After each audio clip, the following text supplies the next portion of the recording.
Hey, what's up guys? MaximusBlack here. This time we're doing things a little bit different. Thought I'd take my dog out for a walk, or a run, I guess. He's running. It's a beautiful day out here. It's like the first nice day we got in a long time.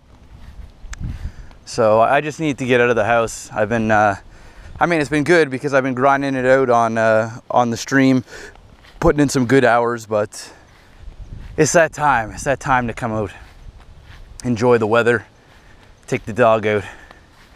So we're gonna grab a stick. Where's the stick at, bud? This is Thor, in case you haven't met him before. He's a duck toller. Hopefully you guys can see okay, like the camera angle. I got this GoPro chest harness. Let me go find a stick, bud. Come on. Let's go over here. See if we can find a stick for you. Where are the sticks? Where are the sticks? Taking a piss? Okay. We gotta find a stick, buddy, so we can throw around. Come here. Come. There's a bunch of sticks in here, but they are all connected to trees.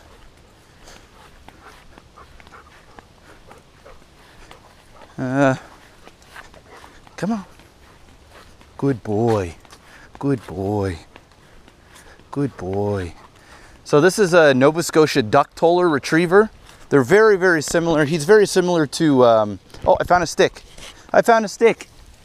Hey, no, sit. They're very similar to golden retrievers. As you can tell, he looks very much like a golden retriever. He's a handsome stud, he is. Yes, he is. These dogs are originally from Nova Scotia. That's why they call them Nova Scotian duck tollers. And they are very sought out dogs. They're great family dogs. They're good with kids. They're hunting dogs. So basically what they used to do, sit. What they used to do is, go get it. When the hunters used to go out and shoot down the ducks, these guys would be the duck tollers. So they'd swim out to the water, they'd grab the duck, they'd bring it back to their master, and that's what they did. This guy, it's kind of funny because we'll take him to the lake one of these days, and what's really cool about him is he does sort of the same thing. It's like an instinct.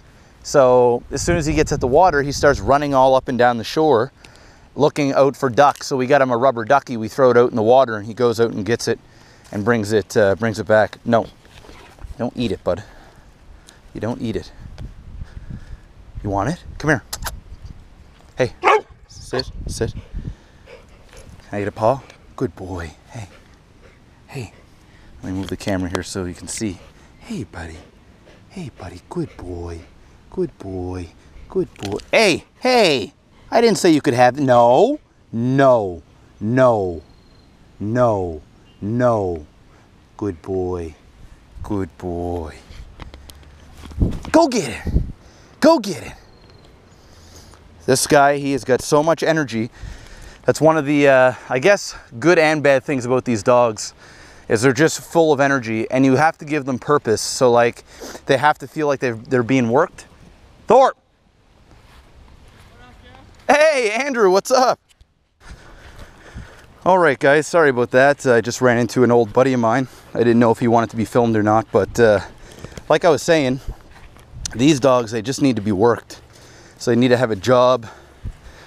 So what I like to do is get Thor out and just make him fetch sticks. I'm not gonna let him off the leash though, because my buddy's got a dog himself, and it's a female, and Thor is one horny dog, and we already got him fixed too, but damn, he's still fiending for it. Come on, buddy. Come on.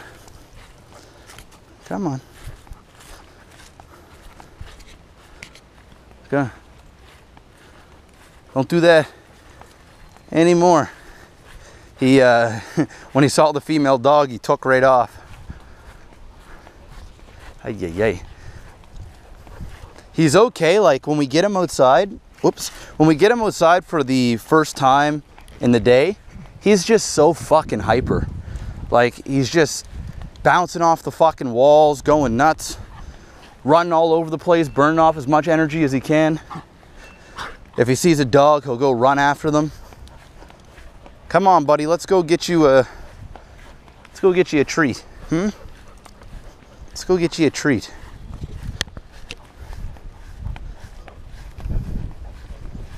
Good boy. Come here. Sit. Good boy. Hey. Can you say hi to everybody? Thor? Hey, buddy. Thor. Thor. Good boy. Hey. Hey. Good boy. Good boy. Look thirsty, bud. You look thirsty. That's my stud. It's a handsome fella. He is about a year, and we got him in February of last year. March, April, May, June, July. A year, 5 months. So I'd say about a year and a half total. Well, actually no, because when we got him, he was 8 weeks.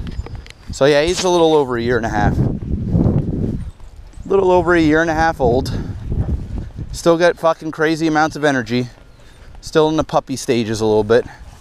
But one of the good things, he no longer shits and pisses in the house, which is nice. He doesn't eat the furniture or the walls anymore, which is also nice. When he was teething, oh my God, it was fucking bad. It was really, really bad. Hey, come on. Oh. Come on, buddy. Come on. We're gonna go for a walk. We're gonna go for a walk, aren't we? Yeah. I should put the GoPro on Thor one of these times so you can have a Thor cam. Ah, jeez, dog. Slow up. Slow up.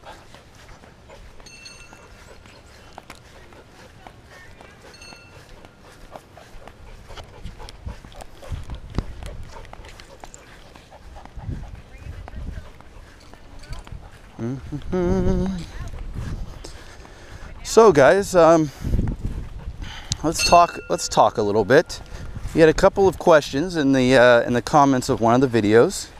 I had already answered the question about, you know, where I'd like to be in a short term and long term. And we also had a question, oh, why did I come up this hill? Oh my goodness. Oh my goodness. We also had a question, what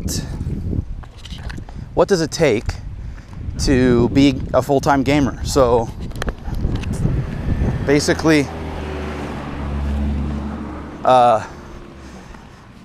that's a loaded question. So basically, I think what people were trying to, or what this guy was trying to ask, no, I didn't bring a bag. No. All right, we gotta go get a bag. Come here. Come on, let's go get a bag. Let's go get a bag. Come on. I forgot my bag. All right, so we're gonna go home real quick. We're gonna go get a bag. All right, guys, I gotta turn off my camera. I gotta go home and then we'll clean up this shit. Ah, so stupid of me to forget that. Right back. All right, guys, we're back. Sorry about that.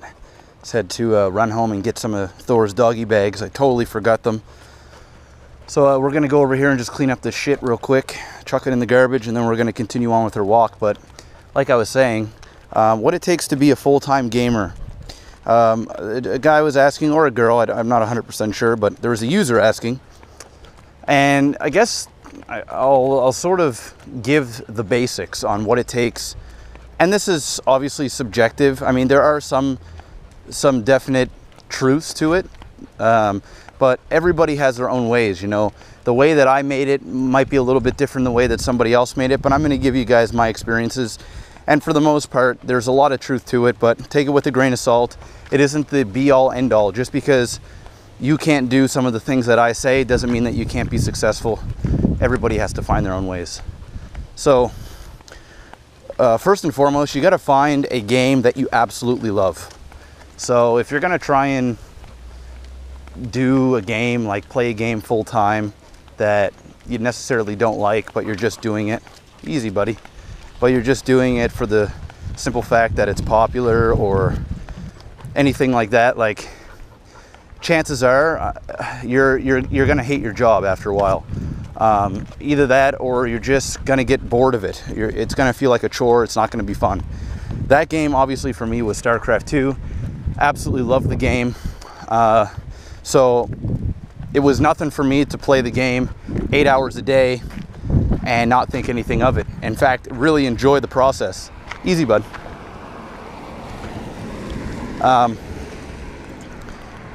Now the thing is also when you go into the mindset that, hey, I want to be a full-time gamer, don't go into it thinking that you're going to make money, because the reality is it extremely hard. Oh, sit. I got to clean up your shit. Sit. It is extremely hard to make it playing a video game. So if you go in not expecting money, it's going to be less disappointing if you don't actually end up making money, or you're not going to make, if you are going to make money, it isn't going to happen for quite some time. So if you're going if you watch other streamers and you're going, holy shit, you know, this streamer just made X amount of dollars today or this month, easy, then you're gonna be doing it for, you know, 6 months and maybe not receive a dime. Whoa, it stinks. Maybe not receive a dime, and then you're gonna get discouraged and you're gonna quit. So you don't want to do that. So go into it thinking that, hey, this is going to be an awesome hobby and it has potential to be something more than just a hobby. When I first started playing video games and casting StarCraft, I didn't go into it thinking I'm going to make this my full-time job. You know, I'm gonna make money doing this.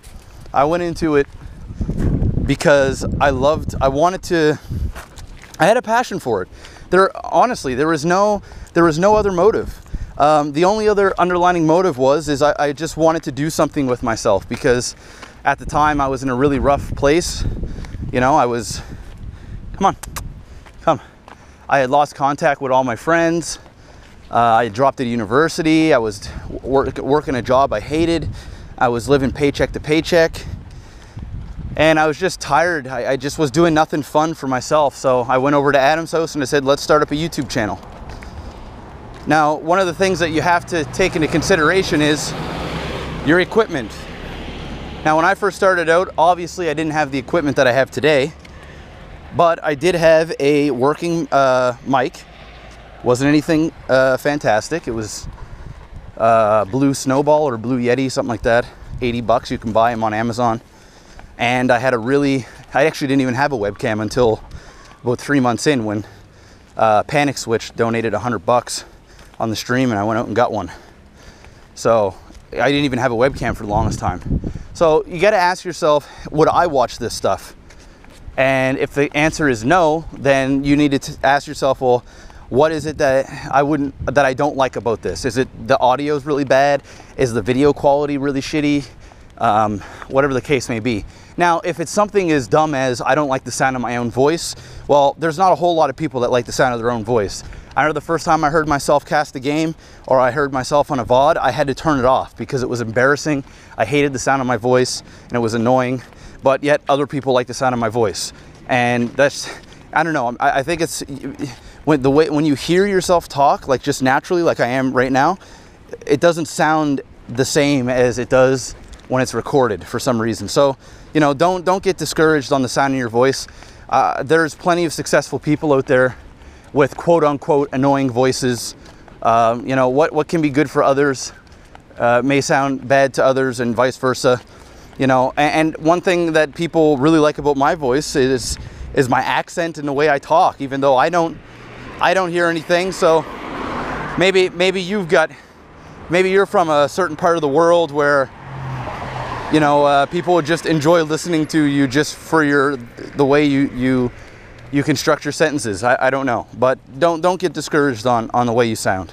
But make sure that your audio is good. So we've got that down. We've got audio, we've got video. Make sure that you're doing it because you have a passion for it, so on and so forth. Now, for me, this is the tricky part. This is where a lot of people fail. is when they actually go, you know what, okay, I have marginal success. I've got a decent amount of followers. I'm now starting to make a little bit of money. I'm partnered up on YouTube. I'm making a little bit of Twitch TV money. Maybe you didn't get a subscriber button yet. Maybe you're making like 400, 500 bucks a month off that, making a little bit of money off YouTube, so on and so forth. And you're going, I really, really want to make this my full-time job. Well, there's a couple of things that you have to take into consideration. One, this may only be a temporary income. So when you're a gamer, each month varies. You know, there are some months where I do considerably well, and then there's other months where I just do average.